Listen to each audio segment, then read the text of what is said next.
Você já teve a sensação de que não pertencia a lugar nenhum? De entrar em um lugar e sentir que as pessoas não queriam você ali? De olhar ao redor e pensar que todos parecem ter encontrado um lugar no mundo, menos você? Talvez você nunca tenha passado pelo que Nico Robin passou, mas existe uma dor que quase todo mundo conhece. A dor de se sentir sozinho, a dor de acreditar que ninguém realmente entenderia quem você é. E existe algo muito perigoso que acontece quando alguém sofre por tempo demais. Essa pessoa deixa de acreditar que merece ser amada. Nico Robin passou grande parte da sua vida exatamente assim. Ela não tinha sonhos para realizar. Ela não estava tentando encontrar a felicidade. Ela estava apenas tentando sobreviver. Até que um dia, um homem declarou guerra ao mundo inteiro por ela. E naquele momento, uma garota que passou a vida inteira acreditando que era um erro, finalmente descobriu que merecia viver. Mas essa história não começa em Enies Lobby, ela começa muito antes, quando uma criança aprendeu a sentir medo de sua própria existência.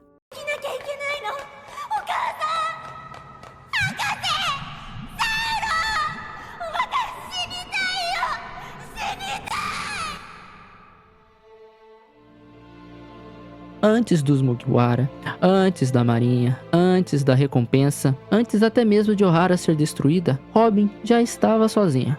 Enquanto outras crianças brincavam, Robin era evitada. Enquanto outras crianças recebiam carinho, Robin recebia olhares de desconfiança. As pessoas a chamavam de estranha, de assustadora, de monstro. E existe algo cruel nisso, porque uma criança aprende quem ela é através dos olhos das outras pessoas. Quando todos ao seu redor dizem que existe algo de errado com você, eventualmente você começa a acreditar que há algo de errado em você. Robin cresceu acreditando que havia algo de errado nela, mas a verdade era outra. O problema nunca foi Robin, o problema era o mundo ao seu redor. Apesar de toda essa solidão, Robin encontrou algo que fazia seu coração bater muito mais forte. Ela encontrou os livros, a história, o conhecimento. Ela amava aprender, amava descobrir, amava entender como o mundo funcionava. E, pela primeira vez, ela encontrou algo que dava sentido à sua existência. Mas sem perceber, ela estava seguindo os mesmos passos de sua mãe, Olvia, uma mulher que dedicou sua vida inteira à busca pela verdade. Mas, no universo de One Piece, buscar a verdade tem um preço muito alto. Porque Ohara carregava um pecado, o pecado de fazer perguntas. Os estudiosos de Ohara não eram criminosos, eles não eram assassinos, eles não eram conquistadores, eles queriam apenas compreender o século perdido. Mas quando um governo constrói o poder sobre mentiras, a verdade se torna perigosa. E quanto maior a mentira, mais perigosa ela se torna. Robin não entendia isso, ela era apenas uma criança. Mas mesmo assim, ela acabaria pagando por algo que ela nunca fez, pagando pelos pecados dos adultos. É nesse momento então que surge Jaguar de Saul, talvez a pessoa mais importante na infância de Robin, porque Saul foi a primeira pessoa que olhou para ela e enxergou uma criança. Ele não viu uma ameaça, não viu uma arqueóloga, muito menos um problema. Ele enxergou uma criança. Pela primeira vez, e com Robin podia rir. Pela primeira vez, Robin podia ser ela mesma sem ser julgada, sem ser tratada como diferente. Pela primeira vez, alguém fez ela se sentir vista. E é por isso que Saul se tornou tão importante para a criação da personalidade de Robin. Porque às vezes, uma única pessoa pode mudar completamente a forma como enxergamos o mundo. Saul ensinou para ela que sempre que ela se sentisse sozinha e sempre que ela se sentisse triste, ela deveria dar risada. E é nesse momento que ele faz aquela risada que todo fã de One Piece conhece. Delish. So, so. Koyanda de. Delish.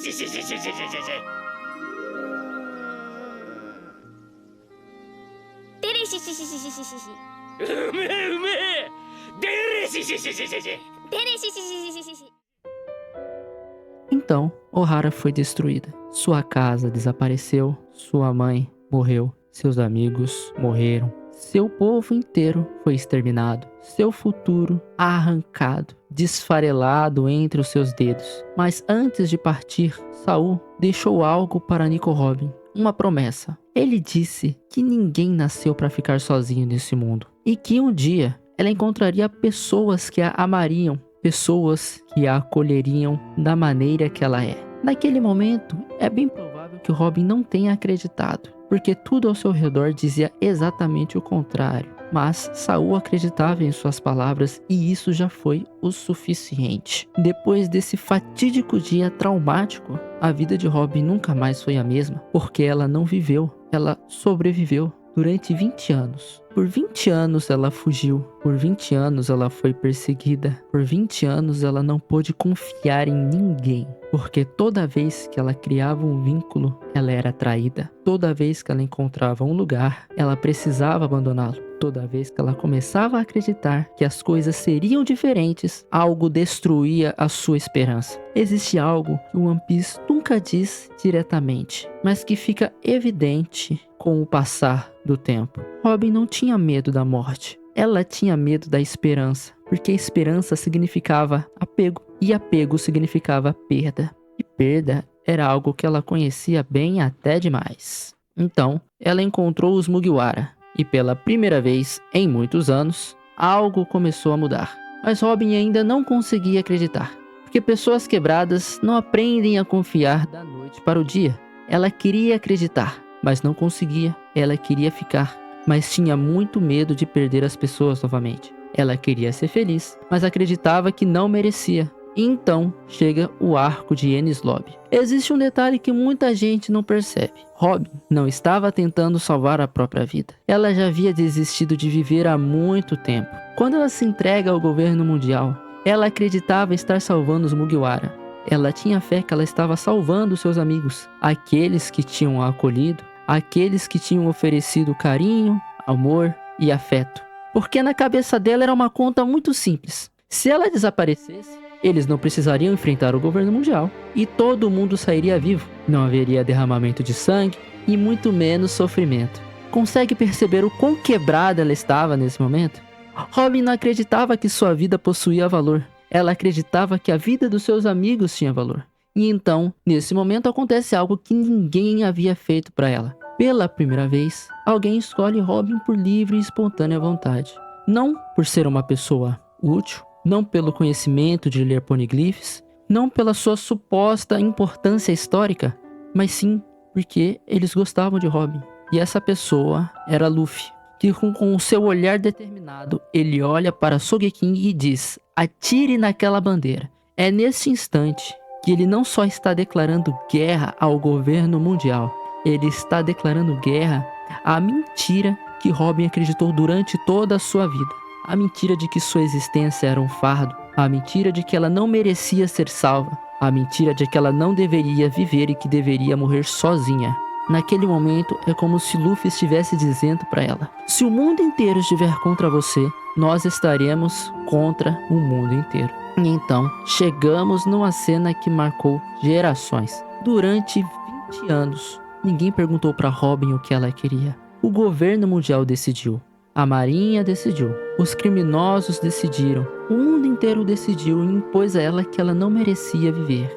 Menos Luffy, que ele fez uma pergunta simples, que ao olhar do público e ao olhar dos fãs é uma pergunta simples, mas na perspectiva de Robin foi uma pergunta que a libertou. Porque foi o primeiro momento que alguém lhe deu a opção de escolher se ela realmente queria viver ou morrer.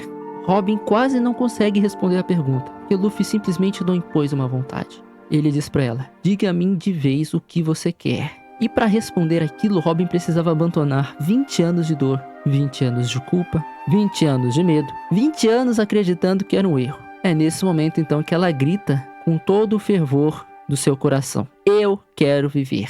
E aquele grito não era apenas um pedido, era uma libertação. Era como se uma criança traumatizada finalmente estivesse escolhendo a vida. É como se uma criança traumatizada estivesse abandonando seus demônios, abandonando a sua dor para ir para um caminho de luz. E a partir desse momento, Robin finalmente começou a viver, não apenas sobreviver, porque ela tinha enfim encontrado uma família, encontrado um lar, encontrado pessoas que a amavam independente daquilo que ela poderia oferecer, exatamente como Saul havia prometido há 20 anos atrás. Fala que você quer viver!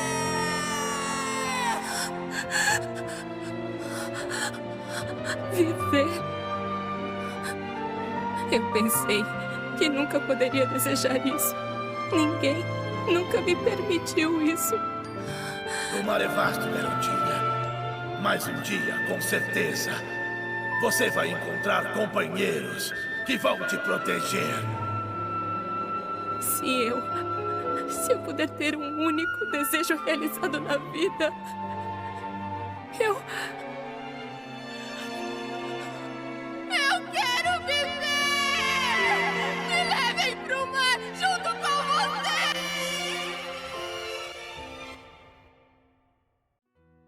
E enfim, chegamos em Egghead, décadas depois, quando Robin finalmente reencontra Saul. E é aqui que muita gente chora, muita gente não consegue segurar a emoção e as lágrimas, porque essa cena não se trata apenas de um reencontro, é um encerramento de uma jornada inteira, a promessa feita em Ohara, a amizade dos Mugiwara. Tudo converge para aquele abraço. Quando Robin enfim abraça Saul, não estamos vendo apenas uma mulher reencontrando um velho amigo, estamos vendo uma criança descobrindo que nunca foi esquecida. Não é à toa que todos os membros da tripulação choram nesse momento, porque todos ali sentiram a emoção de ver uma jornada sendo encerrada. Talvez seja por isso que Nico Robin seja uma das personagens mais humanas já escritas em One Piece, porque a sua história não é apenas sobre arqueologia, não é sobre uma personagem capaz de ler poneglyphs, não é sobre uma personagem que tem a habilidade de possivelmente descobrir o século perdido, mas é uma história focada no pertencimento. É sobre encontrar pessoas que enxergam valor em você quando você não consegue enxergar. E talvez seja exatamente por isso que tanta gente se emociona com ela.